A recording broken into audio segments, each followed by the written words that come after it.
Assalamualaikum warahmatullahi wabarakatuh. Perkenalkan, kami dari kelompok 14 yang beranggotakan saya, Novita Sari, dan dua teman rekan saya, Nabila Raihanisa Febiandani dan Kristina Cindy.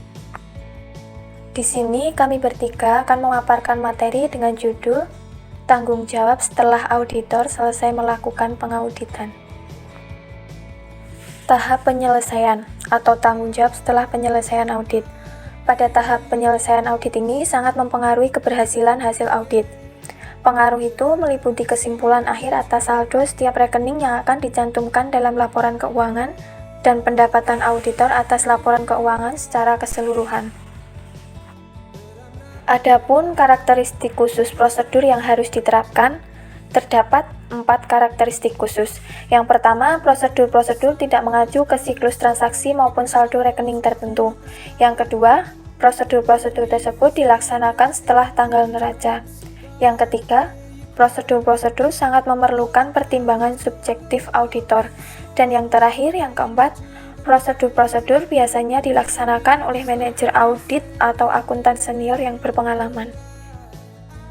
Tahap penyelesaian pekerjaan lapangan.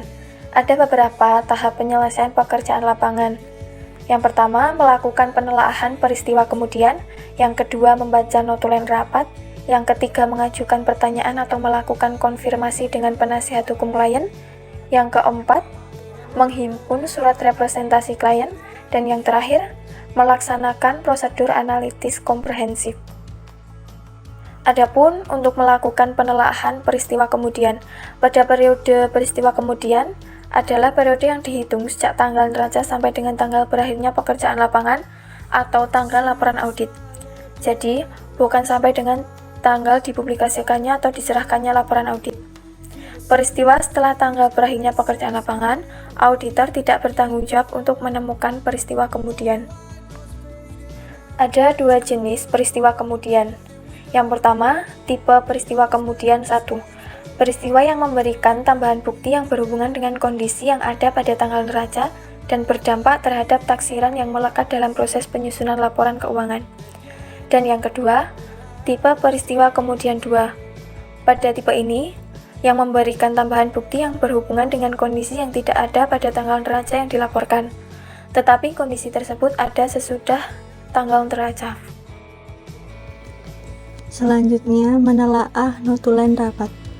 Notulen rapat dapat berisi hal-hal yang secara signifikan berkaitan erat dengan audit yang dilaksanakan. Misalnya seperti yang pertama, otorisasi pengeluaran obligasi, kedua, otorisasi pengeluaran saham baru, yang ketiga, otorisasi pembelian kembali saham sendiri, yang keempat, otorisasi pembayaran dividen, dan yang terakhir, faktorisasi penghentian jenis produk tertentu. Selanjutnya, mengajukan pertanyaan atau konfirmasi kepada penasihat hukum klien. Pengajuan pertanyaan atau konfirmasi dilakukan untuk memperoleh bukti mengenai keberadaan tuntunan hukum, klaim, dan keputusan pengadilan yang mempengaruhi usaha dan keuangan klien di masa datang. Prosedur yang dapat dilaksanakan editor untuk itu adalah mengajukan pertanyaan kepada dan diskusi dengan manajemen. Yang kedua, membaca notulen rapat Dewan Komisaris. Yang ketiga, menelaah perjanjian kontrak atau pinjaman. Yang keempat, konfirmasi dengan bank mengenai adanya jaminan pinjaman. Yang terakhir, auditor meminta manajemen perusahaan membuat letter of inquiry. Slide selanjutnya yaitu pengevaluasian temuan. Auditor melaksanakan pengevaluasian atas temuan dengan tujuan untuk menentukan jenis pendapat yang akan diberikan dan untuk menentukan apakah standar audit yang telah dilaksanakan dengan baik dalam audit. Selanjutnya, membuat penetapan akhir mengenai materialitas dan resiko audit. Berkaitan dengan hal ini, ada 2 kasus yang mungkin ditemui auditor, yaitu salah saji yang tidak atau belum dikoreksi mungkin secara individual, tidak material sehingga auditor tidak meminta pembetulan atau koreksi. Yang kedua, klien tidak mau melakukan koreksi sesuai dengan yang diminta oleh auditor. Selanjutnya, menghimpun surat representasi klien. Auditor mengandalkan representasi klien untuk mengkonfirmasi pernyataan lisan yang disampaikan pada auditor. Yang kedua, untuk mendokumentasikan ketepatan representasi yang kontinu. Yang ketiga, untuk menurunkan kesalahpahaman mengenai representasi manajemen. Selanjutnya ada melaksanakan prosedur analitis komprehensif. Prosedur analitis ini diterapkan pada laporan keuangan untuk menentukan apakah ada hubungan yang tidak wajar yang masih ada. Apabila masih ada, maka auditor perlu menambahkan prosedur audit tambahan. Selanjutnya, melakukan penelaahan teknis mengenai laporan keuangan. Banyak kantor akuntan publik yang mempunyai daftar pengecek rincian laporan keuangan. Daftar ini diisi oleh auditor yang melakukan penelaahan. Daftar pengecek yang telah lengkap dan temuan yang diperoleh melalui penelaahan harus dimasukkan dalam kertas kerja. Selanjutnya, merumuskan pendapat dan membuat draft laporan audit. Sebelum mencapai keputusan pendapatan yang final, auditor perlu berdiskusi dengan klien.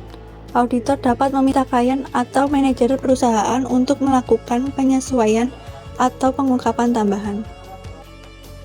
Selanjutnya, melakukan penelaahan akhir atas kertas kerja. Hal ini dimaksudkan untuk menilai kualitas pekerjaan yang dilakukan, bukti yang dihimpun, dan kesimpulan yang ditarik oleh pembuat kertas kerja. Penelaahan tambahan terhadap kertas kerja perlu dilakukan pada tahap akhir pekerjaan lapangan oleh anggota tim audit. Selanjutnya ada berkomunikasi dengan klien seperti komite audit dan manajemen. Selanjutnya yaitu komunikasi hal-hal yang berkaitan dengan struktur pengendalian intern. Komunikasi sebaiknya dilaksanakan dalam bentuk suatu laporan tertulis. Distribusi tersebut harus dibatasi pada komite audit, manajemen, dan anggota organisasi klien lain yang berwenang. Laporan tersebut harus mengindikasikan kegunaan audit laporan keuangan, yaitu memberikan pendapat atas laporan keuangan. Yang kedua, harus mencakup definisi reportable condition. Yang ketiga, mencakup pembatasan distribusi laporan.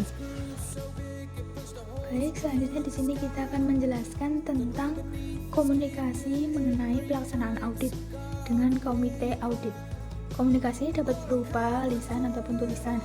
Komunikasi dengan komite audit itu meliputi masalah-masalah yang berkaitan dengan tanggung jawab auditor, kebijakan akuntansi, pertimbangan manajemen, penyesuaian audit, ketidaksepakatan dengan manajemen jika ada masalah, dan konsultasi dengan akuntan lainnya.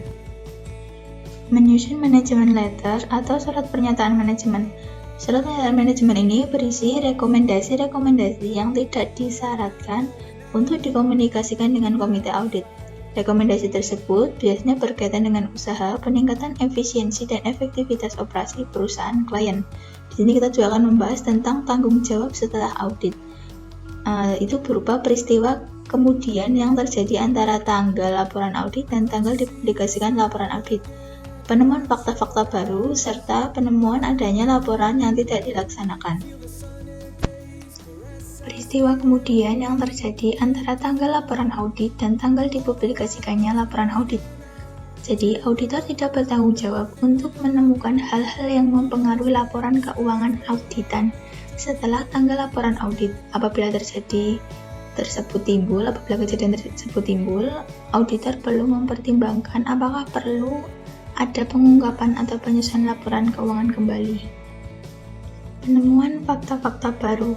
Auditor seharusnya memastikan keandalan informasi jika auditor menemukan fakta yang mempengaruhi laporan yang dikeluarkan.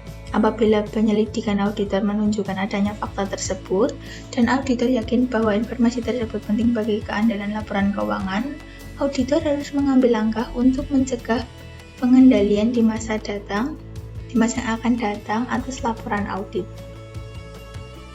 Selanjutnya di sini kita akan membahas tentang penemuan adanya prosedur yang tidak dilaksanakan. Jadi, penemuan adanya prosedur audit yang tidak dilaksanakan dapat diketahui melalui pelaksanaan program pengendalian kualitas kantor akuntan publik serta pelaksanaan pre-review. Baik, simpulan dari presentasi kami pada hari ini bahwa seorang auditor itu memiliki tanggung jawab setelah melakukan pengauditan. Saya mengucapkan terima kasih sebesar-besarnya kepada teman-teman semua yang telah menyaksikan video presentasi dari kami. Besar harapan kami, tim kelompok penyaji, bahwa teman-teman dapat memahami presentasi kami dengan sebaik mungkin. Kurang lebihnya saya mohon maaf. Wassalamualaikum warahmatullahi wabarakatuh.